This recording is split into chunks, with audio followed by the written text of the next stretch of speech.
Now's the time to finally realize we the people must make some choices. If we want single-payer health care, now's the time to raise our voices.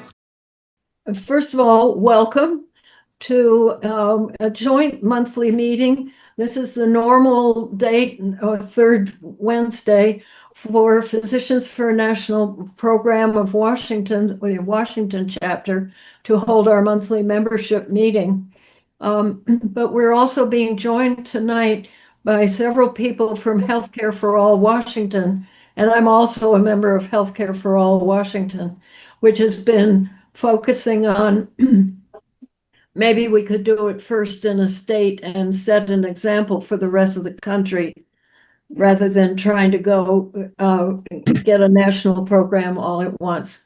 So two different ways towards the same ending, we hope. So let me also acknowledge that I am sitting on Mercer Island in the middle of Lake Washington, between Seattle and Bellevue, land that originally was shared by various Native American tribes from thousands of years ago. Specifically, the Snoqualmie, I think, had a couple of villages here once upon a time, but we have taken it over, which is kind of too bad in a way. I also want to announce that we have done our annual election or re-election of officers and board officials. Our new president of the Washington chapter is John Kearney, who has been talking and running the show. Yay! I don't have to do it anymore. Dana Iorio is remaining our vice president, but he is away traveling right now. And I am staying on the board as treasurer, and David is remaining on the board as coordinator, who does a lot of the work of setting this up and managing the website.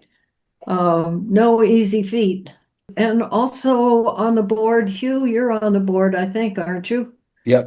As well. Kathleen, I think she's on the board. And Munif is on the board. Oh, yes, you're right. And Munif, you're on the board.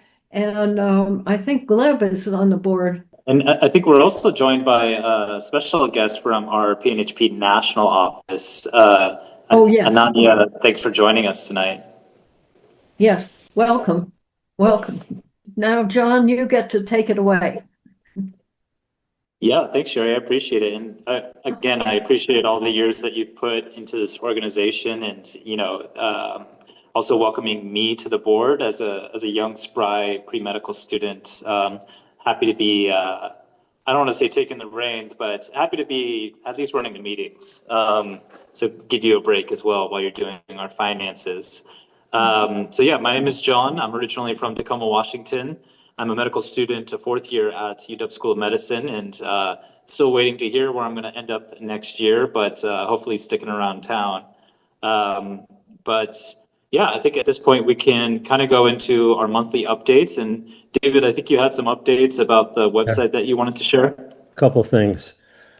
First of all, our chapter has had Cuba connections for a very long time. And interestingly, our PNHP Washington chapter had its birth shortly after Hugh Foy and I went to Cuba on a trip in 2005 as part of a medical public health delegation that was led by health justice icon Quentin Young, who was one of the original founders of PNHP National.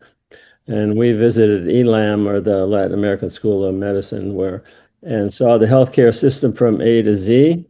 And Quentin challenged us, saying, Seattle's supposed to be such a progressive area. Why don't you have a PNHP chapter? So sufficiently lashed, you and I, when we got back home, started the chapter, and we had our first meeting in 2006. And we've had these monthly meetings pretty much every month since then. Early on, we had another Cuba connection, helping to support Ramon Bernal, who was a student from Seattle who graduated from ELAM in 2013. And over that time, he sent us more than 40 monthly reports with photos on what he was experiencing there. And today I happened to read a couple of those reports now almost 20 years later that brought tears to my eyes, really. He is an amazing writer, and I think what I would like to do, compend those into a volume and maybe publish them somewhere, because they're really amazing and showed just what a wonderful healthcare system Cuba has. And ELAM, which is the largest medical school in the world, I think, where it's all free, and there's not many Cubans who go there. It's mostly for students from underdeveloped countries to train them so they can go back and take care of the people in there where they came from. But happily for Ramon, the student from Seattle, but unfortunately for us, he met the love of his life there, and they went to Colombia to live after they graduated. As far as our website, it's being updated and hopefully will be a really nice, useful place with lots of information, but it's still going to take another month or two before we get it to where we want it to be. But we are making some progress. Our next monthly meeting, we're going to do this combined with Healthcare for All Washington. The meeting is entitled Stand with Our Somali Neighbors, and will be in collaboration with Healthcare for All Washington, as I said, and focus on Somali community health in our area. So, Hugh? It's a real pleasure to introduce Dr. Arianne Aquino. Arianne graduated for the Escuela Latinoamerica Medico in Havana, where she spent a period of time studying Spanish, pre-medical studies, as well as getting her MD degree in July of 2025. Arianne, I think you're from Tacoma originally? No, California? Yes. But then went to school in college at the Evergreen State College in Olympia, where she's, other than Havana, has been based ever since, and has done a remarkable job working and advocating for a variety of different underrepresented communities in the Olympic area. She's been a teacher of developmentally challenged students. She's been a counselor for students in the BIPOC community and other underrepresented groups, and has continued to work hard, obviously, in the service of others.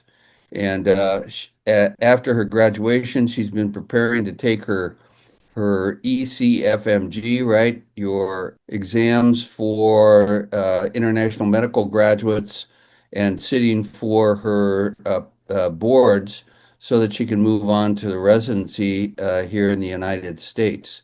So we're very honored that you're here to tell us about your experiences at ELAM and your past history and all your other work and your plans for the future. So, Dr. Aquino, welcome. Wow, thanks so much, Hugh, for the introduction, and thank you so much, everyone, for attending, using your precious Wednesday night on the first of a celebration of Lent and Ramadan and Chinese New Year.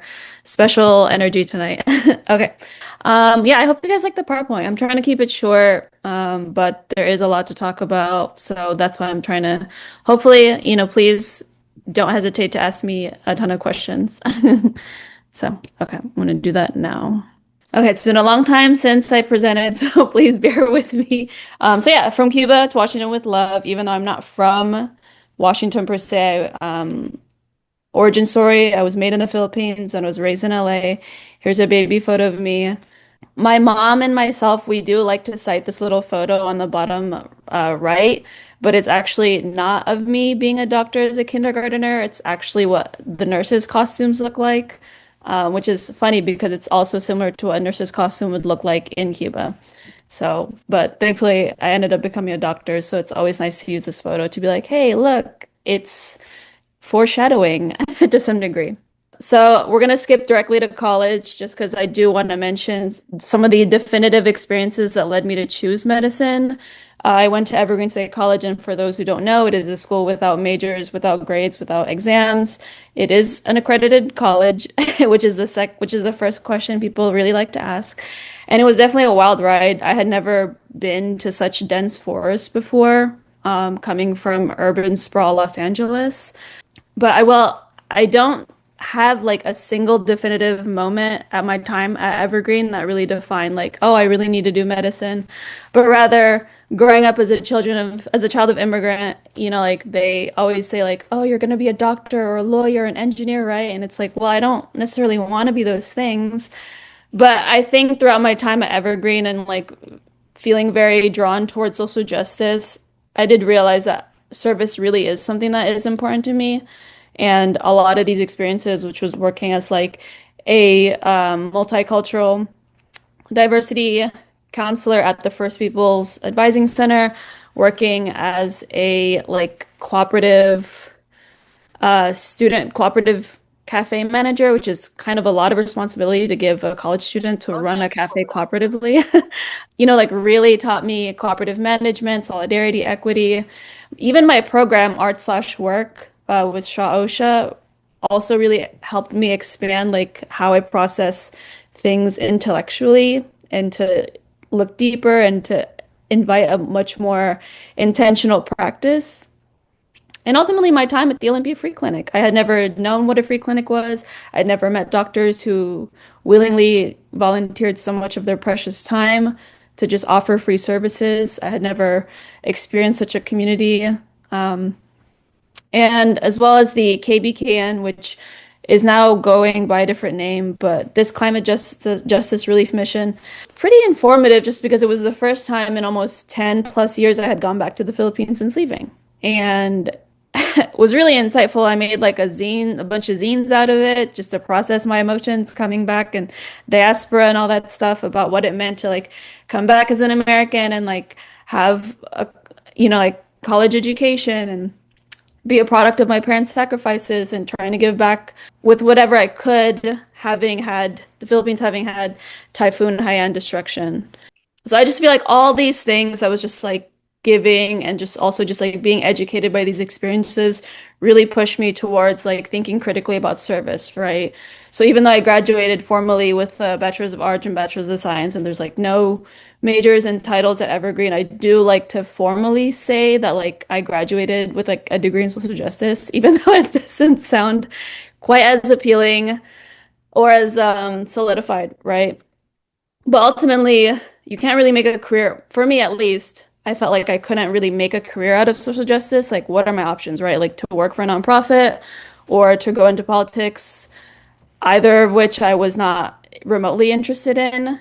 And I felt like I needed an algorithm to help me process how to really push myself towards medicine, to which I roughly drew out on the next slide, which was like, okay, social justice plus like internationalism, grounded in like a material practice, meaning like I needed to be able to use my hands, I needed to be able to use my body, I needed to like really put myself and not have everything just be purely intellectual. Honor my parents' sacrifices, right? And also ultimately a career with financial stability to be able to support my parents as they age, just to be able to support my brothers, my siblings, and my other family members in case something happens. And I felt like medicine encompassed a lot of these things. I was also loosely, even though Evergreen doesn't have a pre-med track, I was loosely on the pre-med track, which just meant like my science prerequisites, physics, and all these things.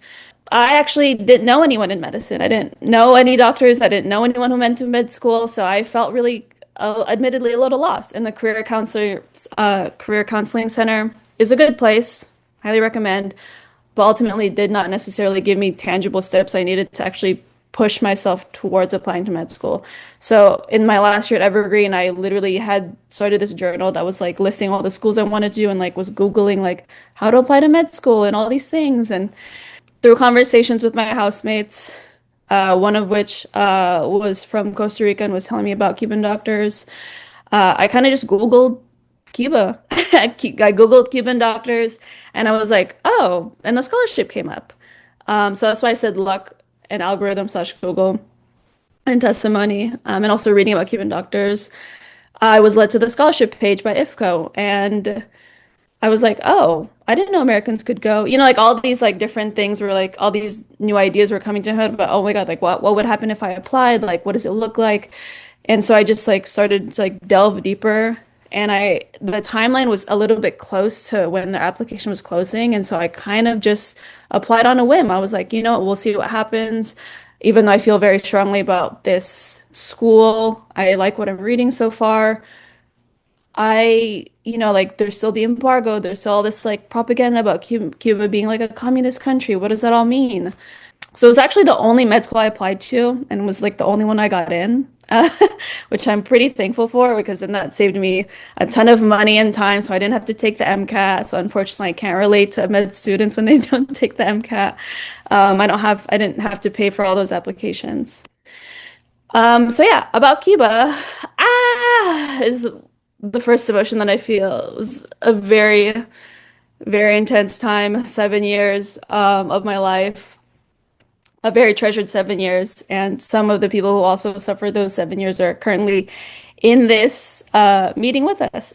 So hopefully I'll feel their solidarity. So yeah, but first, why did I choose Cuba, right? So like, admittedly, the full scholarship meant I graduated with no medical debt, which I'm very, very grateful for because that really sets me up to be able to breathe, essentially, right? Like I'm out of medical school and I don't have quite the same pressure to pay loans back. Sure, I graduated with no debt, but ultimately I'm still very much indebted to my family for supporting me, my friends for supporting me, and all these other people who have really extended true kindness and support towards like me as a project, right? Like me as a community investment, me as a person, as a community member. Cuba, ELAM was also explicitly very open about their social justice principles. Some would even argue that some of their ideology in class is very Marxist, which as someone who was studying a lot of anarchist theory and social justice was pretty enticed by it, admittedly, right? Like, you don't really hear a lot of institutions like say the big words out loud, like colonization and all these things that we often hear in more social justice activist spaces. Again, another bonus was Spanish as a third language. I currently speak English and my native of Tagalog, and knowing Spanish was going to be a huge benefit because growing up in LA and lots of migrant farm workers and just the huge migration of Central Americans to the United States, and knowing that they were going to need help and we're going to need people to like properly and safely converse with. Okay, I put learn in an original, quote unquote, in quotation marks, just because I don't want to say it's better or objectively worse, but ultimately a huge benefit is that they just don't have a similar healthcare structure that is that westernized, right? Like they don't have EMRs, they don't have so everything is pretty grounded in a tangible reality where like they get to just talk to their patients.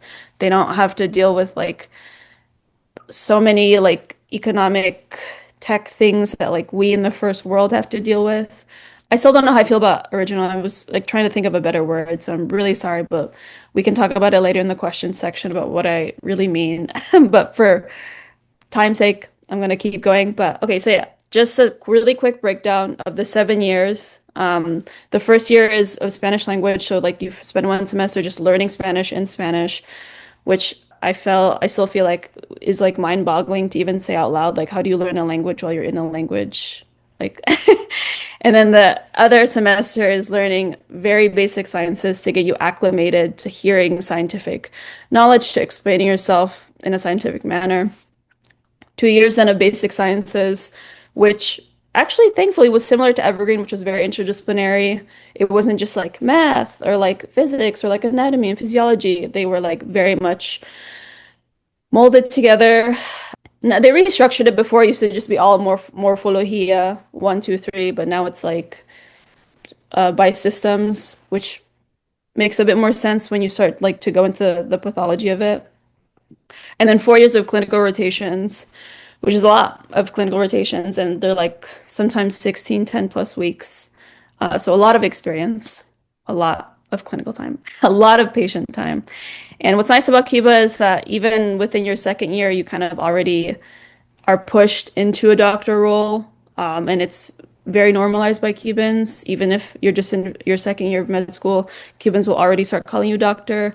They'll ask you questions and they'll really engage with you to sort of ease your way into the clinical rotations where you don't necessarily feel like you're just like this figure of superiority, but rather like truly a community member that just happens to be in the process of becoming a doctor. Honorable mention, intern year, internado, which is the last year.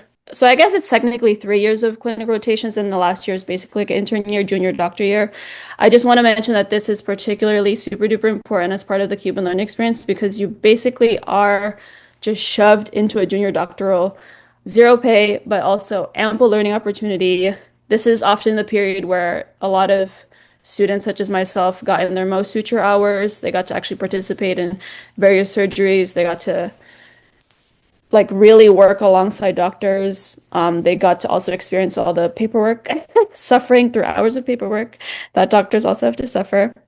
I would say it's probably the hardest year just because it's not just learning anymore, right? You're like applying, you're like doing 24-hour on-call shifts. You're like seeing patients every day. You're seeing tons of patients every day. You're like, for their like family medicine specialty, you're kind of just like going to the homes and you're interacting with Cubans and you're, you know, like the practice period is really rough. And alumni have compared it to the first year of residency, basically, which is kind of nice to know that like maybe I'd probably be okay a little bit.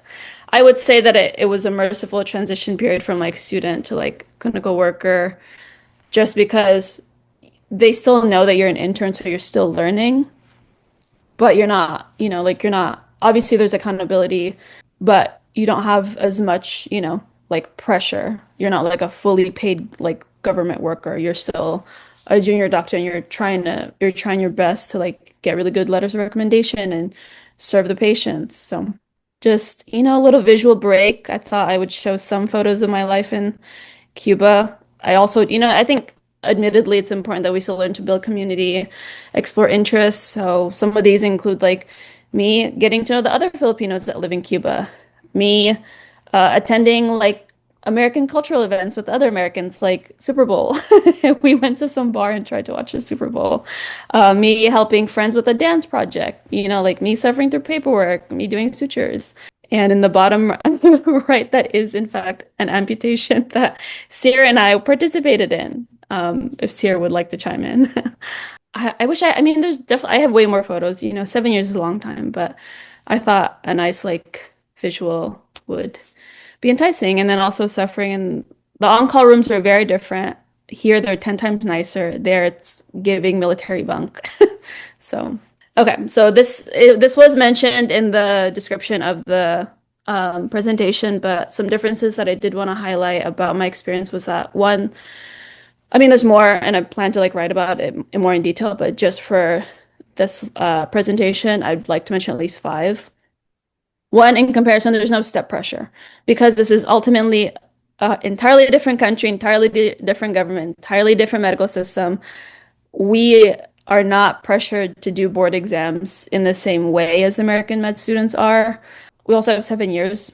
Some people do them before they graduate. Great. Some people do them after. And that relieves a lot of pressure because our classes are geared towards actual learning, not for the purpose of like passing the exam. At least is from what I've heard from American medical students, where they feel like a lot of the times the classes that they're taking is really just to prepare them for STEP. But we don't have that, which was kind of nice. Second point, you also get a lot of support. A friend had recently told me that if you fail the final exam of a class, you literally just have to repeat the whole year, which is pretty haunting and very, very stressful. I don't think I would have survived that, especially coming from Evergreen where there was no really intense exams like that. I think Evergreen made me soft in that way. But I say lots of support because in Cuba, we have at least 3 tries for to pass a class. You get the regular exam, the final, which is like ordinario, and then you get another ordinario, which you get actually like a few more tries. But then the last one is called Mundial, which happens in the summer.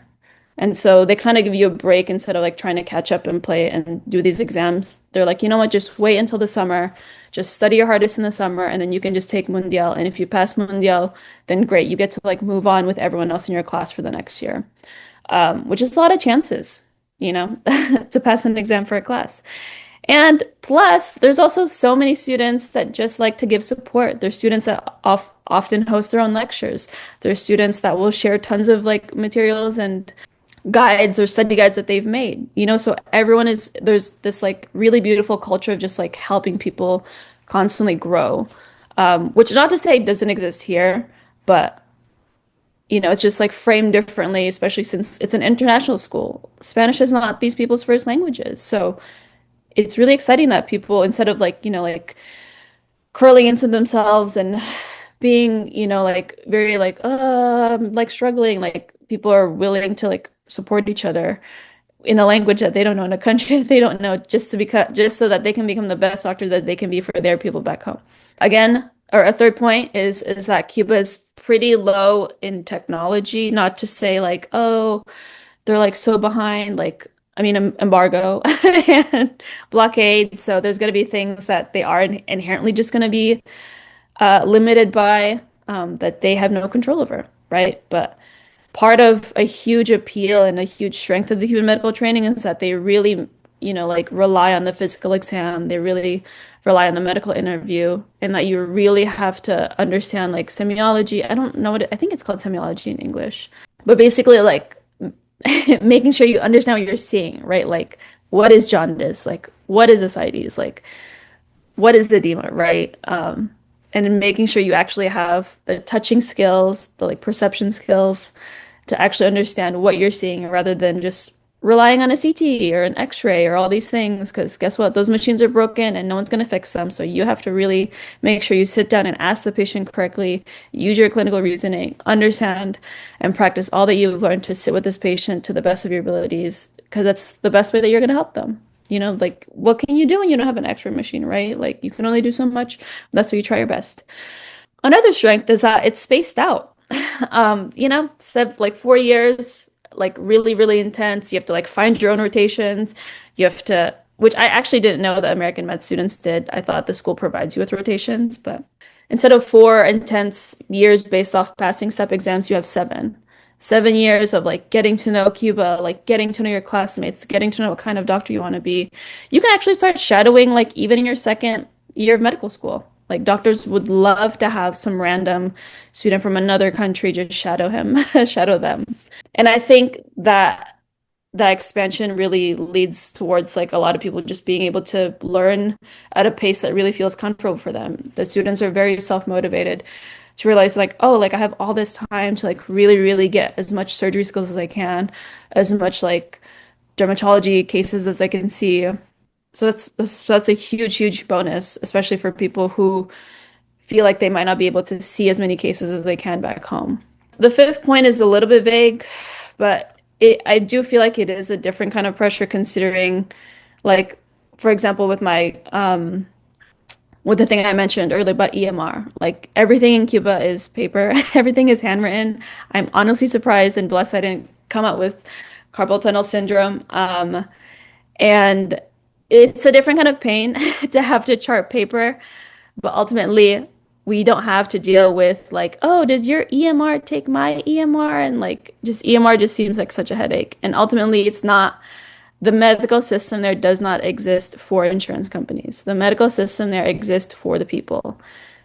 It is such a blessing to know that even though I've witnessed countless surgeries that would have put families in major debt here in America for free to Cubans, it's like they don't have to think about that, you know, and that's like such a blessing. Like, what do you mean someone can just go into surgery and the only thing they can think about after, or the only thing that their biggest worry is like, am I going to have food at the end of my surgery? You know, like, am I going to get a blanket? Like, is my family going to be able to see me? Am I going to survive? Rather than being like, oh my God, I can't pay for this surgery. Like, I need to like sell my leg or like sell my ovaries or some like wild thing that we in America have to think about to pay for medical bills. I'm going to sell my home, which is like, no, please don't do that. I mean, I have more examples of why it's less just certain aspects of the Cuban existence is so vastly different. Yeah, I think pressure is probably my favorite word. You know, like in the fact that like insurance companies and like pharmaceutical like pressuring doesn't exist. You know, like because their pharmaceuticals are nationalized, it's just like one company that's like, I mean, ideally, right? Ideally, one company that's like, hey, like this is like the medication that we're using. Please use that. Whereas here you have people trying to sell you all these different meds and really fancy commercials that like of like a happy family, and then they're like, oh, just kidding, side effects include death. It's like, what? Like that stuff doesn't exist in Cuba, which is a really big blessing because obviously they have bigger, more stressful things like the embargo and the blockade to worry about instead of just being like, is this medication gonna give me cancer? I mean, it's the pharmaceutical is a complicated topic. Again, I can go more in detail about it, but anyway. So yes, what I wrote here, it says admittedly, one doesn't need the scarcity and the struggle, you know, like just because I bathed from like a bucket for like 3 days or 4 days straight doesn't necessarily make me a better doctor than like someone who, you know, goes to like UCLA or something like that. But ultimately, like these experiences build character, right? They build tenacity, they build creativity, they build resourcefulness. And I've been told, and what I would like to think is that all these things like lead to someone who is going to be a good family doctor. You know, no, not everyone who comes out of Cuba is a family doctor. Some go into very, very specialized fields like neonatal surgery, you know, but these things in hindsight, you know, like how am I able to survive without electricity for 3 days? You know, like how am I going to support my patients if they also don't have electricity for 3 days, right? Like, and it starts to feel less of like this wall between me and my patients and rather like I'm with you in the struggle. And that I think leads to such a deeper sense of like community and like medical practice that we in America just can't relate to because guess what? I could just buy a generator off Amazon and like I don't care that my neighbor doesn't have power, right? Like anyway, this is a quote from Jose Marti. It says, "El médico que solo sabe medicina ni siquiera medicina sabe." Obviously, I've not been speaking Spanish for a while, but basically it says like if a doctor only knows medicine, then he doesn't know medicine. Honestly, solid quote, need it on a t-shirt. Okay, but what do I make of it all, right? Like I'm talking about character, I'm talking about like medicine, I'm talking about the systemic stuff, and thankfully as someone who already cares about like systems and infrastructure and social justice, like I'm not on it's you're gonna have to like pull me down to like not think about these bigger systemic things. Like obviously I care about my education, I want to think about that, but also I'm just like, oh my God, public health. But yeah, medicine that's obviously more than a medical education that is free of a price tag. You learn and you pay for it in different ways. I definitely got to appreciate medicine as a craft. As someone who started to fall in love with weaving right before she left for Cuba, just art and work and just thinking about craft and just like what craft means and like dexterity and all these things, like medicine is that. And I'm very blessed to be able to see medicine as a craft. It's still, in fact, a calling. You have to have a reason to do all of this. You can't just, and I feel very strongly about medicine as a craft. I could probably go on about that, but I won't. I actually do also I also do intend to write about my personal reflections, about like experiences that I've had in Cuba in a zine. I've tons of material that I need to just like refine, and I also miss making zines. But yeah, so just some shorter things, some nitpicky things about like medical system, healthcare reflections. Public health is so deep, even though they have like an entirely field and like whole like, you know, institutions dedicated to study public health. Like public health is so deeply ingrained in their medicine. It's like literally impossible to try and separate. And I feel like that makes a huge difference in how doctors, even though they're like a surgeon, possibly they don't do public health, quote unquote, that it makes a huge difference on how doctors process their patients. You know, like even when doctors just ask about the like environmental history or the social history of the patient, like that is actually something they very much do care about and coordinate with the community / family doctor to take into account when they're, you know, considering these surgery and these surgical options.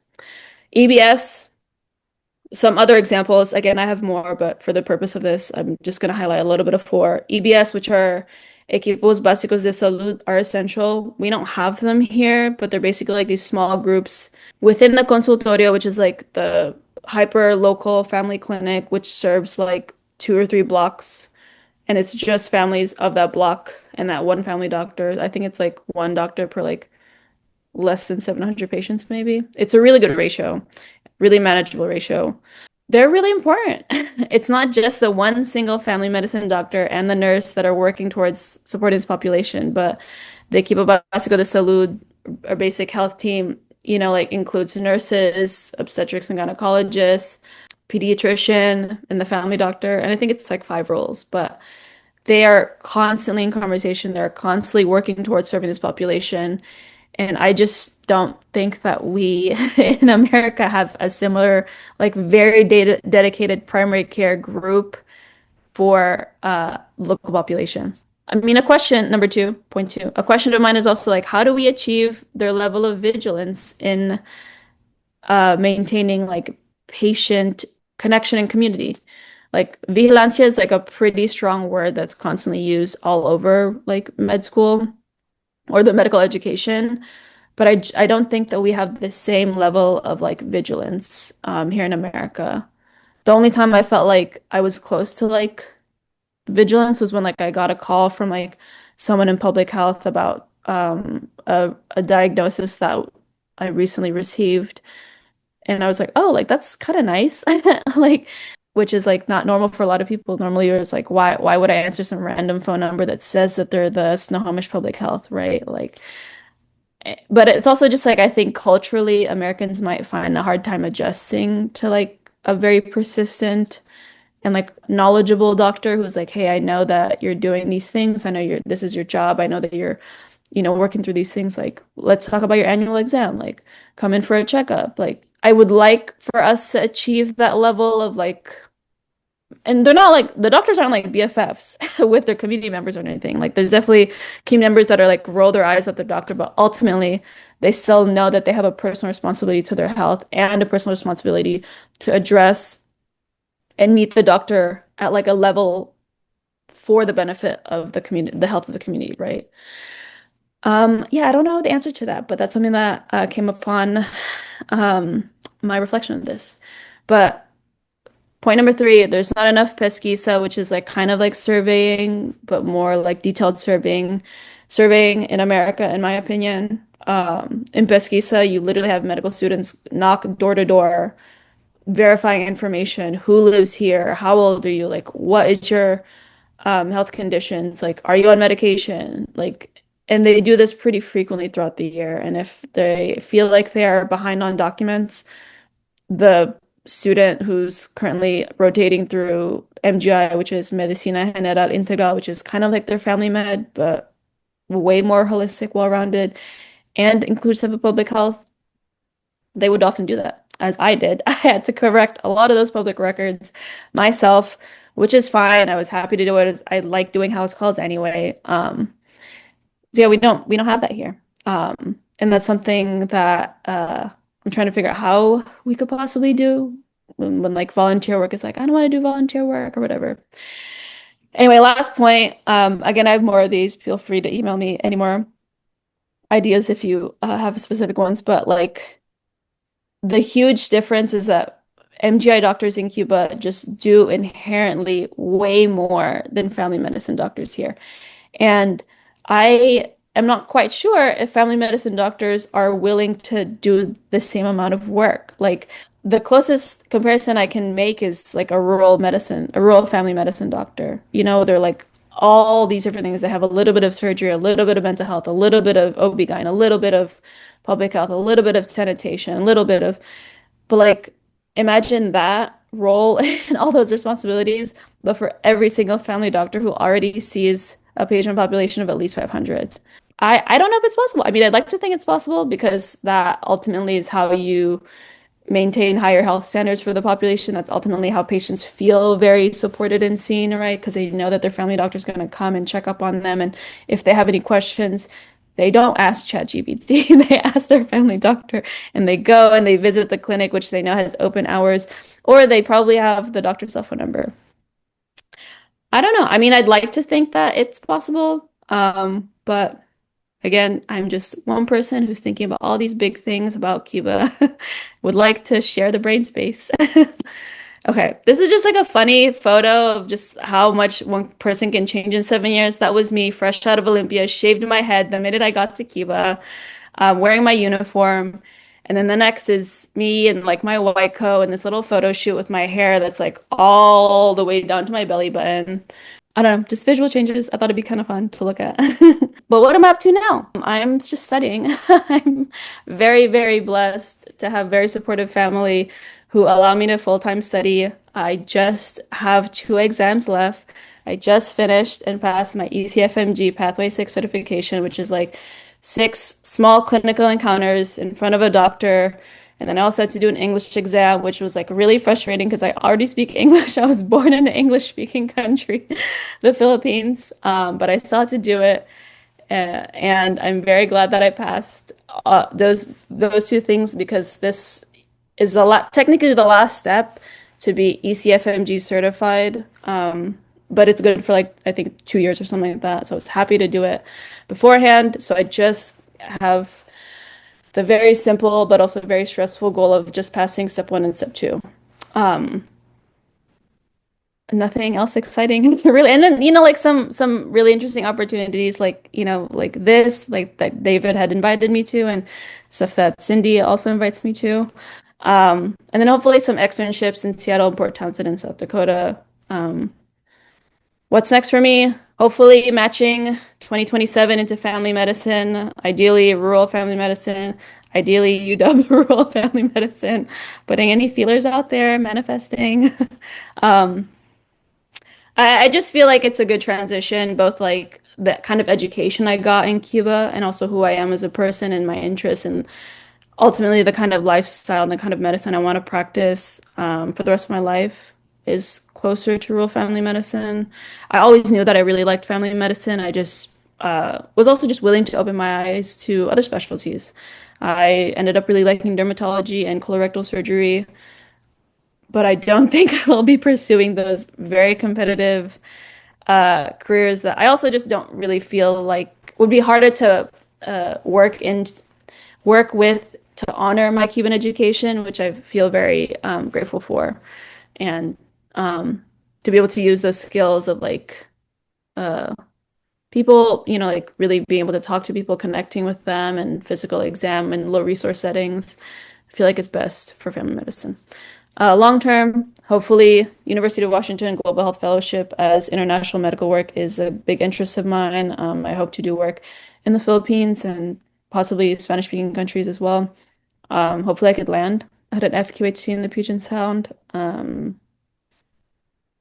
and continue to do work. I don't have these like super duper big, fancy, like really named out goals. I just know that there's a few certain things that I want, and I just know that the work, we all have the work cut out for us. It's just a matter of keeping the train going, and I hope to keep the train going. If you're interested in supporting me, how could you support me? 3 ways. Financially, I do have these exams are very expensive. My parents do not make, my family does not make a lot of money, which is why I ended up going to med school scholarship in Cuba.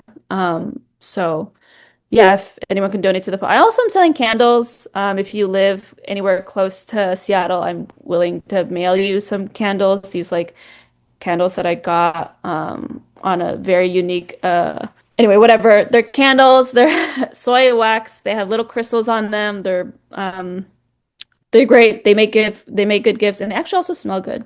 They're genuinely actually good candles. I'm selling them as a fundraiser as well. They come in a set of 2. The photos are on this slide.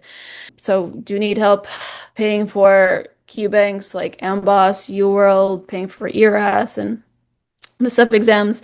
If financially you are limited, as we probably all are in this unfortunate state in time, I'm also open to hearing about like observerships, sub-Is, externships. The word is quite confusing for me, but like access to hopefully a clinical simulation lab, just ways so I can continue to deepen the skills that I'm trying to refine better for residency.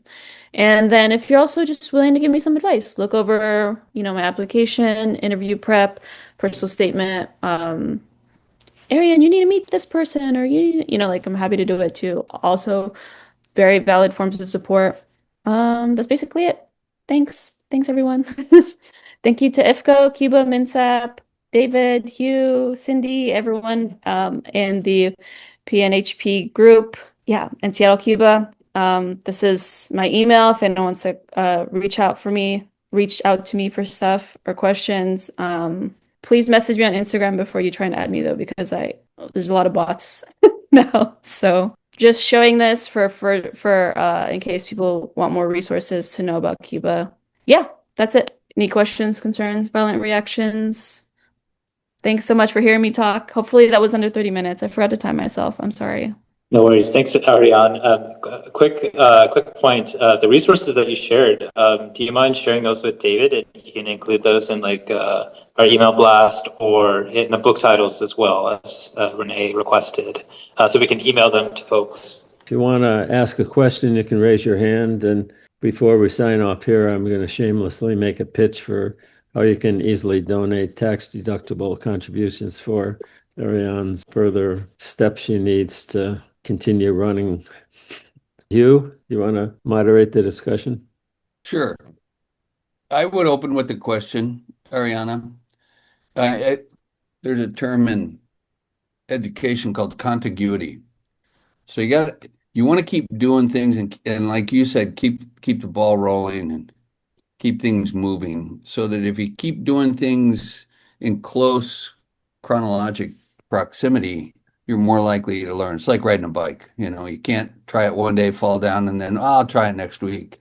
You got to keep trying. And so my hope and concern is that you can maintain momentum with your clinical experience, so that it will build. And I'm very excited and envious of the education that you received in Cuba. Is very like the education that David and Sherry and I received, which really focused on the importance of the history and the physical exam and physical diagnosis.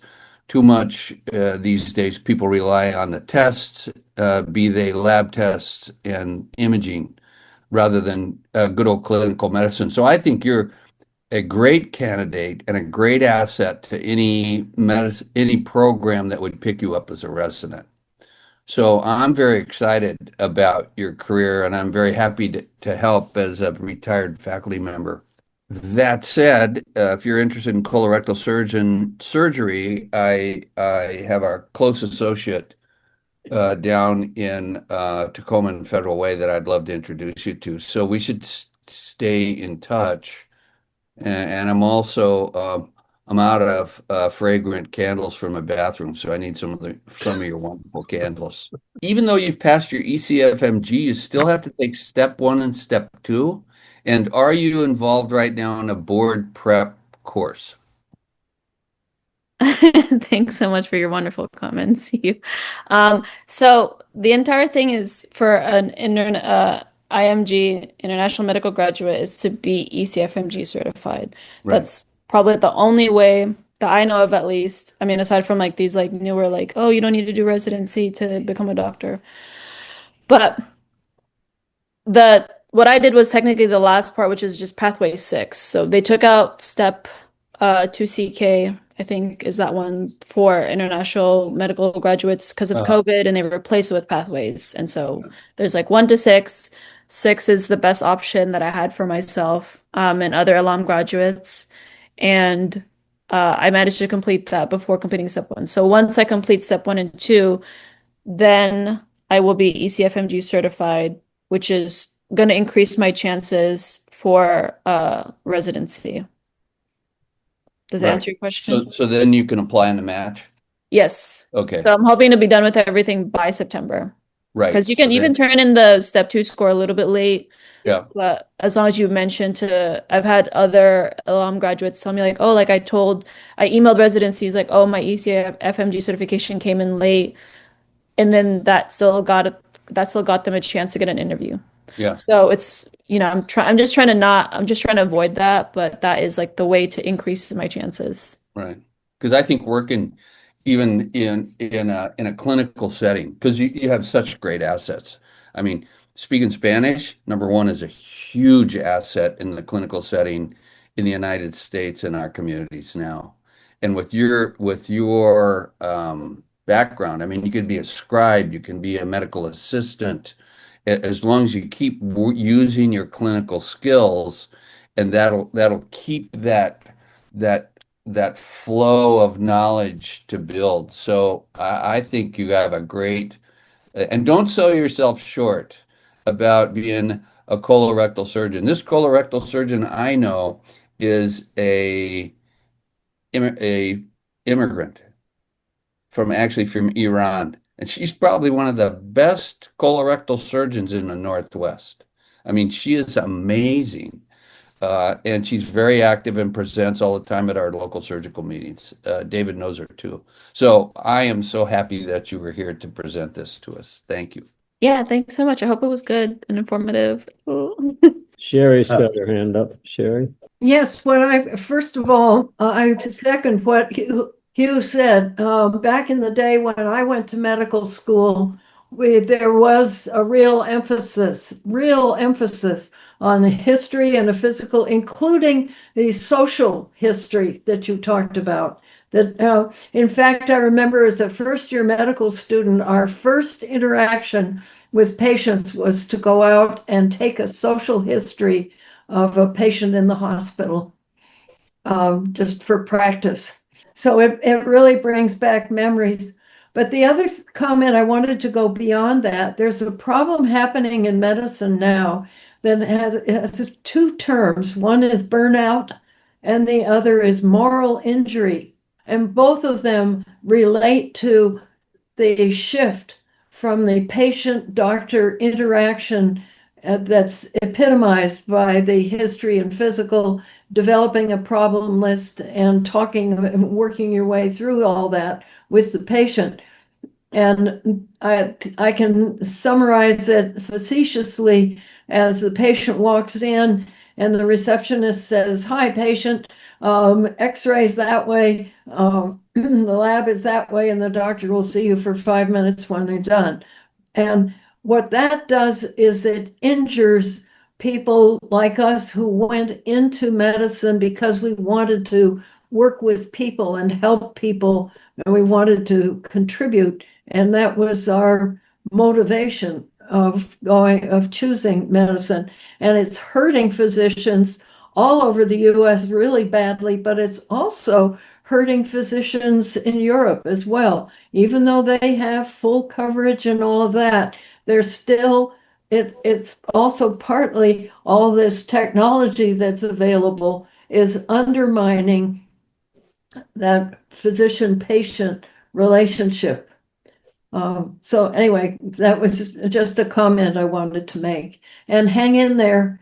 And as for family medicine, if you're looking for a family medicine rotation, the main one around the country that really goes into rural medicine and all of that is at the University of Washington. I think Vermont is the second closest. Great. Thanks, Sherry. I will say that because of the economic strain, and a lot of people leaving Cuba, a lot of Cuban doctors now are also experiencing burnout and moral injury.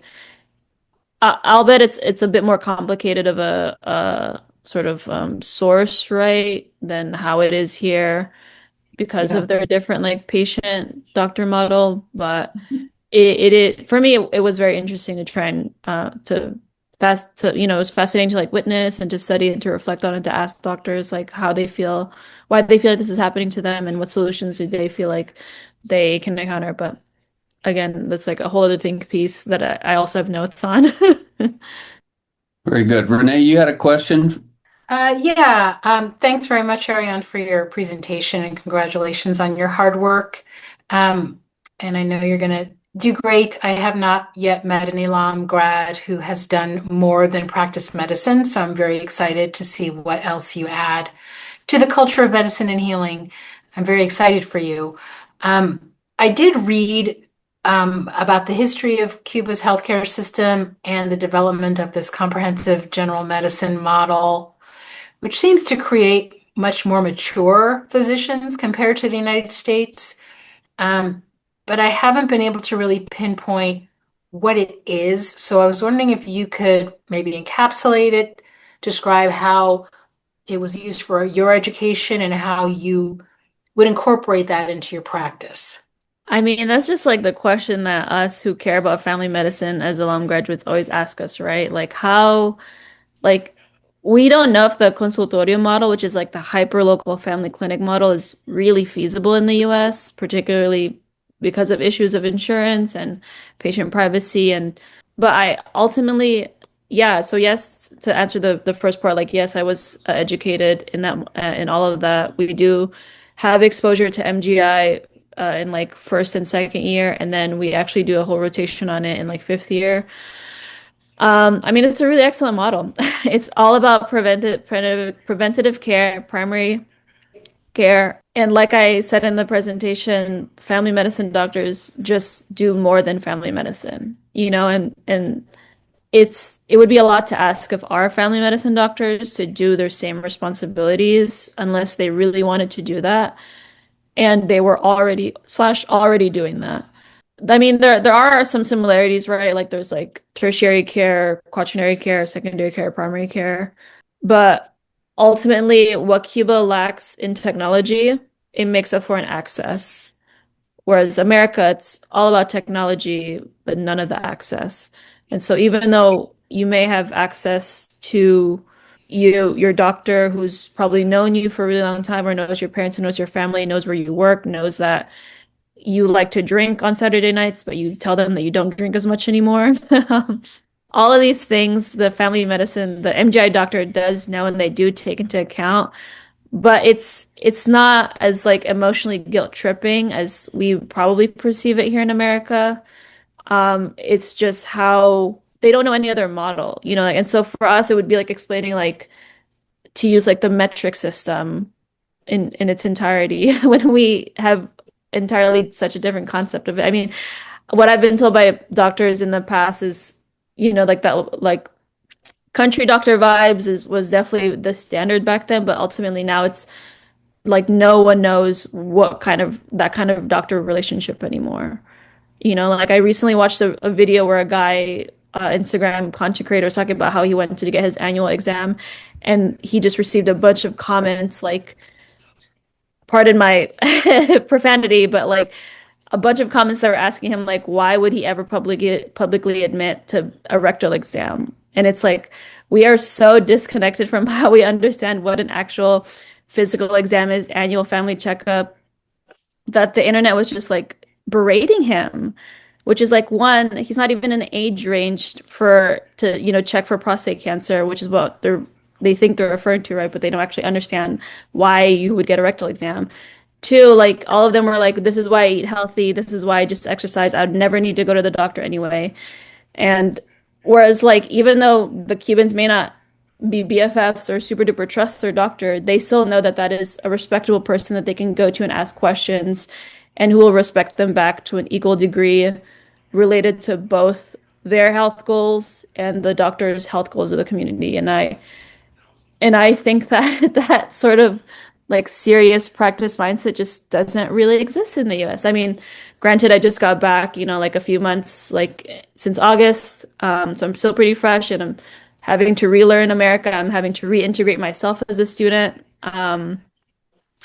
But yeah, I can definitely speak more on this. I also have I'm happy to share the resources too. Some of the books definitely go into it with more detail. I also still have all my MGI study materials. They're all in Spanish, but I'd be happy to sit down if you were really looking for like lots of details about it. That's very good. David, you had your hand raised?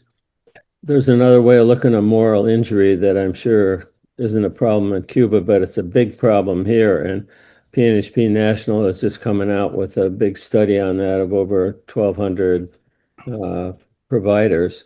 And so what it is if you know that your patient needs something, but it's going to cost money and the insurance company refuses to pay for it, or you're working in a clinic, that's a private clinic, some of them are for-profit clinics even, that they will say, no, you can't do that because it's taking money away from our clinic. So they're caught the providers are caught in a bind there if they know their patients need something, but they can't provide it for them. So this is another reason that providers are leaving practices early, because of this thing that makes them work against their moral ethics. I just had one other question. Have you been in contact with people back in Cuba since this horrendous thing in Venezuela happened and the oil supplies are cut off, and I hear electricity is like 3 or 4 hours a day now, and just tremendous effects of the last couple months on Cuba? Yeah, I still have a bunch of friends there. Sear, who's in this chat, is still in Cuba actually, and I mean it's just terrible. At some point it's like, obviously I'm an open ear for them to vent. If, as much as it helps them, I'm happy to do it. But yes, things are just getting so bleak. They're trying to prioritize the very little gas reserves that they have left for government buildings and hospitals. People don't know how long they'll have gas for. I mean, we experience, that sort of like not knowing, but this is like, oh, like you really, really don't know. It's like, so even though Cubans to some degree have already some experience of like uncertainty, right? But like this time it's really, really sinking in. This time it's gonna get to a level of, desperation and civil unrest that everyone is a little bit nervous about, and they're trying to maintain a semblance of social order despite fighting for resources, even though they don't have to, they don't have to be fighting for these resources. But unfortunately, America is, having a bully stick on them.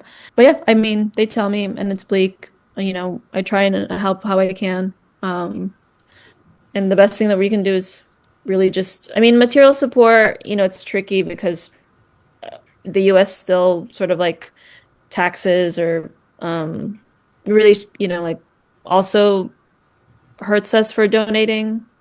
And it's like, can their airports even receive our aid? Can their docks receive our aid? Like, it's pretty complicated questions right now, but. Rebecca?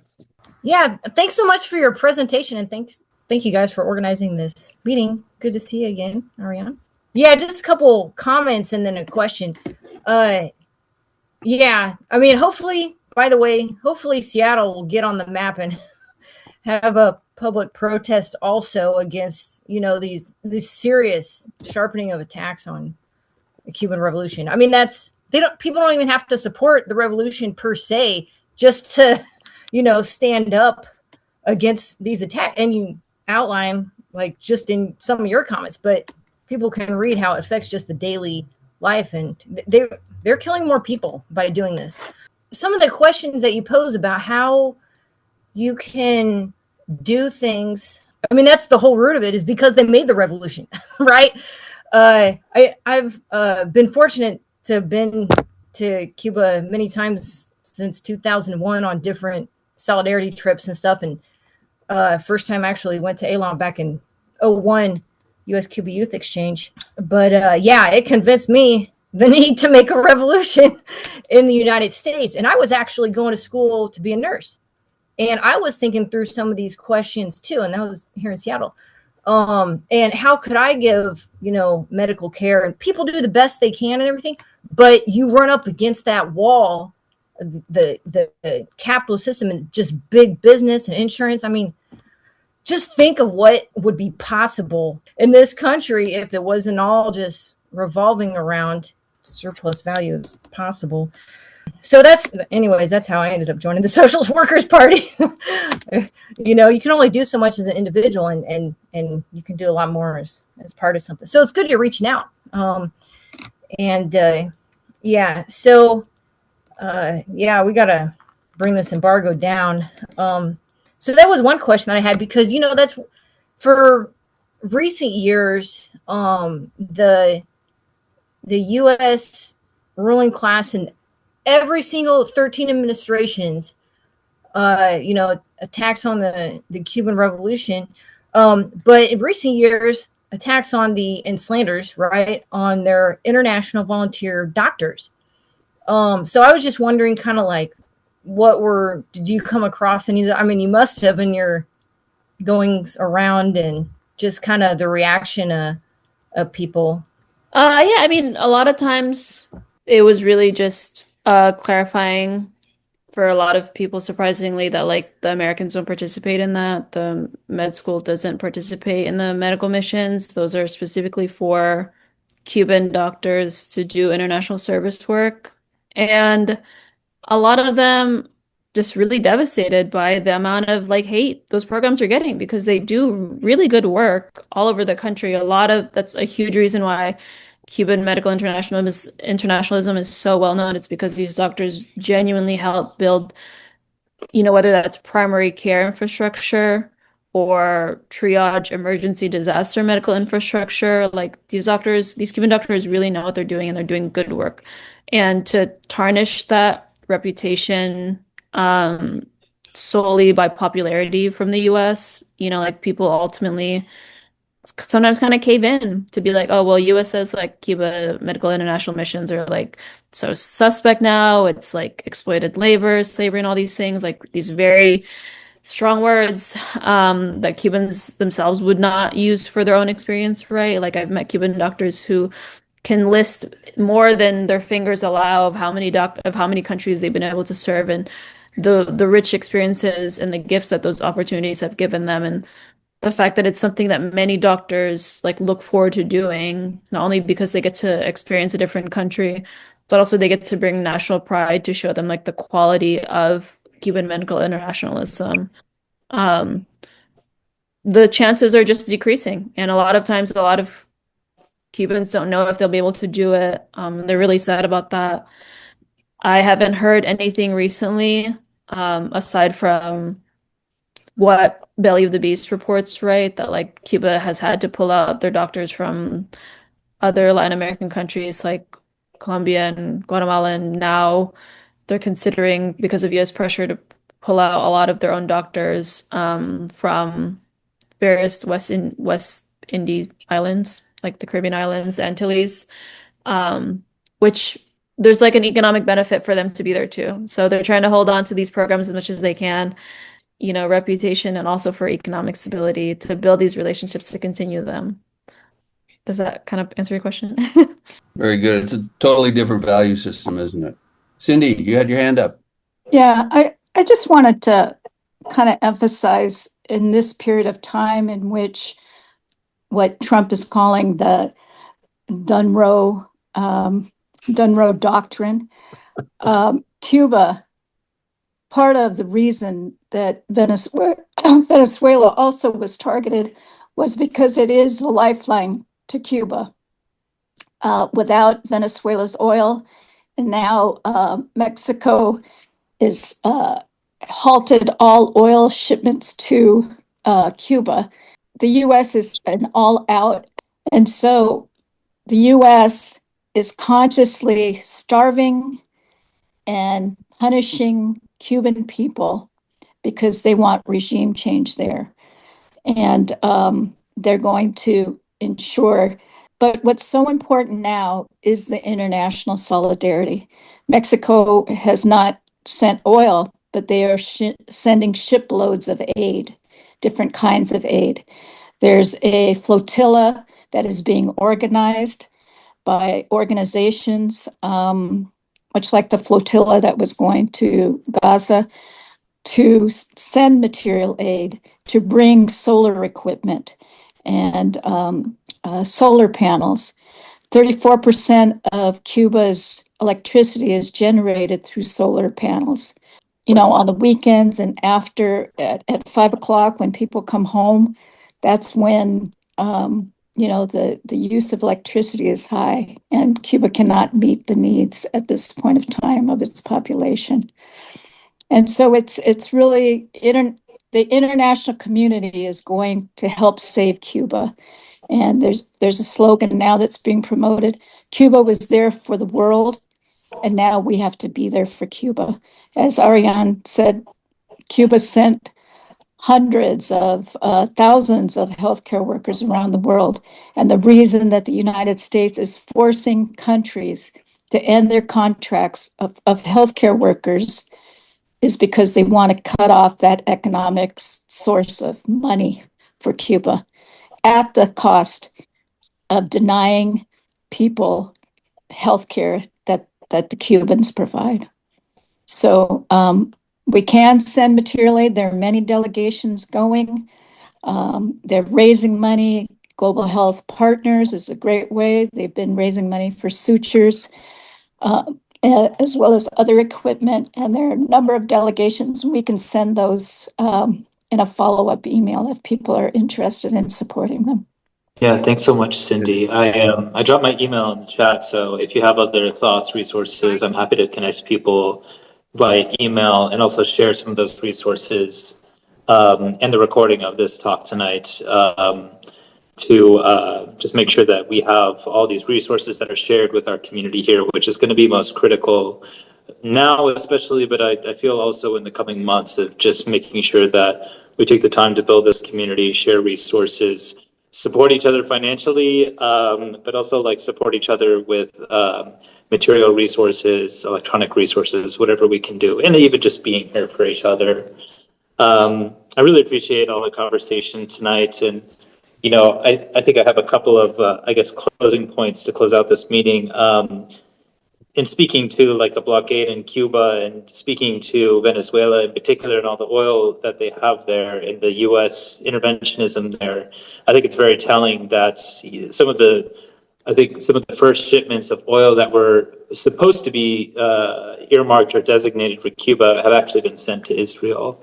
So all these movements, all these fights, and all these struggles across the planet, they're so closely intertwined and interconnected. So I think I really appreciate the global perspective here. And global perspective inclusive of the United States itself, and especially the harmful role that it takes on the global relationship scale. A couple of things that I wanted to share with you, Arianne. So we were speaking briefly to making sure that you can stay on top of like clinical experience, clinical exposure. And I think some of this can also be shared for some of our other colleagues who are, whether they're here in California or Washington, in the United States, or even in Havana. I think the first one for folks who are a little bit more local, there's, I believe, a King County free clinic that is coming up, and they usually take volunteers, and they're always looking for volunteers. So that might be a good opportunity, at least, Arianne, to get connected with doctors. I know lots of family medicine doctors love to volunteer there. Sorry, my phone's about to fall off. Lots of doctors love to volunteer there. Also, lots of other residents and medical students, and that'd be a great way to like just connect with folks and just build that network more locally. And also interface with patients. And yeah, they're always looking for interpreters. I'm not sure exactly their process for getting certified as an interpreter, if they even require that in the first place, but certainly King County, lots of folks who speak Spanish, lots of folks who speak Tagalog as well. So I think your skills would be really, really useful there. I haven't volunteered personally. I know that some of our SNAP members, and I think Munif has volunteered there in the past, but that's just one thing I wanted to bring up. Other things for folks who might be tuning in like more distally or even from Havana, there's one online resource, and it's a daily podcast, but also a daily sort of virtual morning reports. It's hosted through clinicalproblemsolvers.com. I'm not a paid spokesperson. I'm not affiliated with them in any capacity, but they do every day morning report, and a big focus of clinical problem solvers from the founders is that they do want to highlight international medical students So they always have students presenting really interesting cases from all over the world. I believe they've had a number of students from ELAM and from Cuba, but I do certainly know that they've had students from the Caribbean area, Middle East for sure, lots of representatives there, and students from Southeast Asia as well. So certainly look that up and we'll be happy to share that. They have daily videos, but they record them, post them on their website. That's one way to keep your medical skills sharp, at least, or your medical acumen.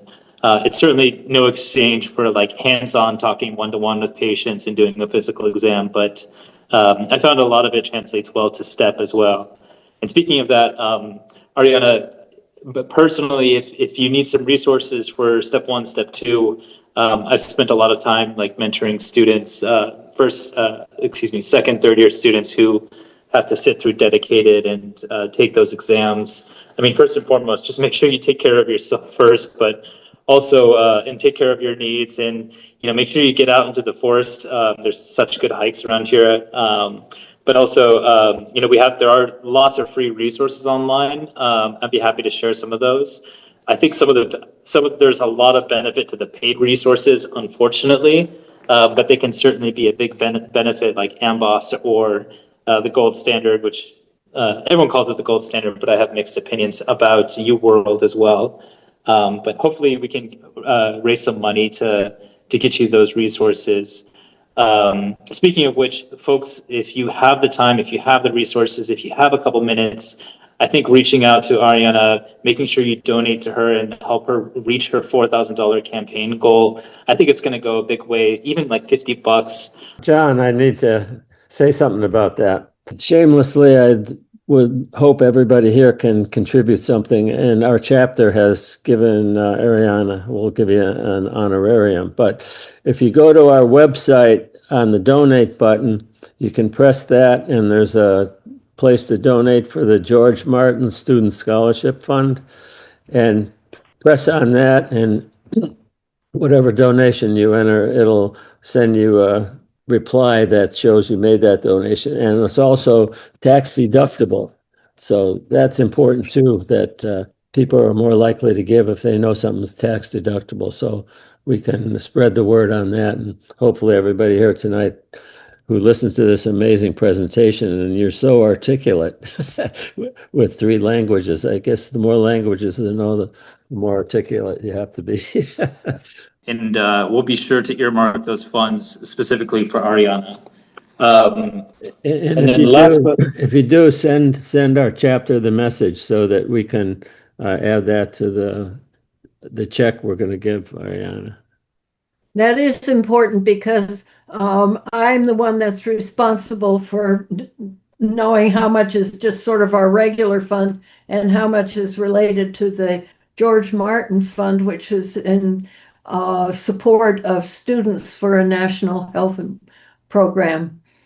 So we need to know that. So I'm not sure how many monthly donations that we're getting on the website, but we can also just earmark the next couple months worth straight for Arianne. So we can just do that. Well, that's okay, but start by saying that it's part of the George Martin Fund. Exactly. With the donation, then we will know. If I will know, and then that'll work. If you donate through the button on our website, it'll go to the tax deductible thing. Yeah. Send us an email or something that you did it, so we can add that to the check that we can give Arianne in the next week or so. Great. Exactly. Last point I wanted to make, in speaking to kind of I think Cuba has like a really amazing healthcare model. Some people call it like a horizontal healthcare model, but it's really a community-based model. And this has certainly been studied formally with, I guess kind of Western biostatistics or research methods, what have you, and has certainly been shown to like grossly improve outcomes. And we have a lot of this data through various organizations and international NGOs. One that I was an intern with many years back is Partners in Health, which works around the world with kind of a community-based model. Now, what they try to implement is not so much like doctors going door to door, although that is the case a lot of times. they use a community-based model with community health workers who are going door to door, making sure people get their meds. And I think Cuba like takes it a step further and has doctors, medical students, and trainees going door to door. They write pretty extensively about kind of alternative methods of thinking about a healthcare system in their book, Reimagining Global Health, which is really great read for anybody interested in social justice and public health. And I think the United States can certainly take a lot of lessons from other places around the world. And last but not least, shameless plug for Students for a National Health Program at UW. Tomorrow night, we're going to be having our annual Single Payer 101 talk on campus in the Health Sciences building.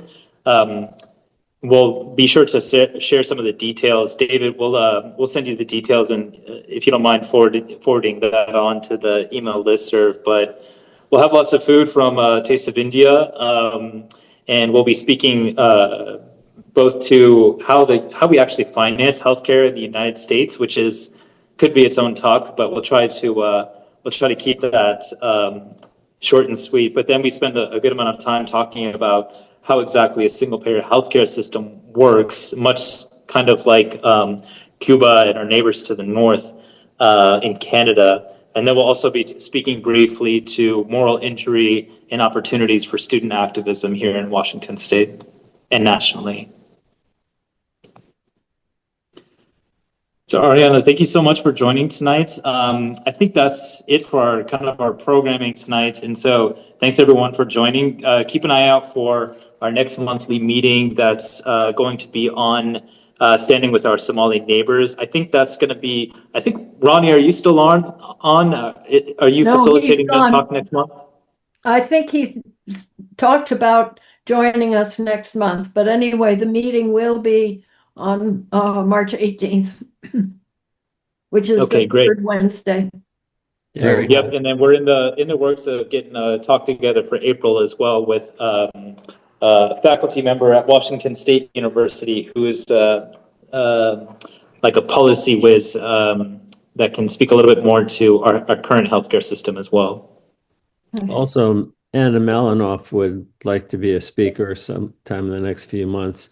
Oh, great. She's the head of Single Payer now, and they're working on a new model, a kind of an update of Pramila's health Medicare for All, but they're putting their twists on it.